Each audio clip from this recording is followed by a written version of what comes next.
పక్కన వాడు ఏం పట్టినా బంగారమే, ఏం చేసినా బంగారమే, నేనేం ముట్టుకున్నా బూడిదే, ఏ పని చేసినా కలిసి రావటం లేదు, ఎంత కష్టపడుతున్నాను, ఈ దేవుడెందుకు నాకు మాత్రం ఫలితం చూపించడం లేదు అని దేవుడి పైన తప్పులు చెప్తాము. అలాగే పక్కనోళ్ళపైనే ఎక్కువ ధ్యాస పెడుతూ ఉంటాం.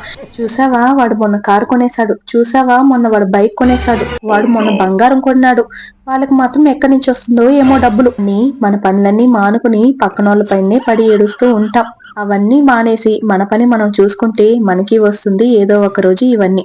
కానీ మనం ఆ పని మాత్రం అస్సలు చేయమనమాట. మనకన్నా పక్కనోడు బాగా బతికేస్తే అస్సలు ఓర్వలేము, చూడలేము, ఇంకేమీ చేయలేము. అన్నీ తెలిసినా పక్కనోడి పైన పడి ఏడవడం మాత్రం అస్సలు మానమనమాట. కానీ పక్కనోడు మాత్రం ఎవరిని ఏమి పట్టించుకోకుండా వాడి పని వాడు చేసుకుని, వాడు బాగా సంపాదించుకుని ఇలా కార్లు, బంగ్లాలు కొనిపెట్టుకుంటూ ఉంటాడు. మనం మాత్రం చూస్తూ ఏడుస్తూ కూర్చోవడం తప్ప ఇంకేమీ చేయమనమాట. వాళ్ళోళ్ళ పని వాళ్ళు చూసుకుంటే అందరూ బాగుంటాం. నిజం కదా?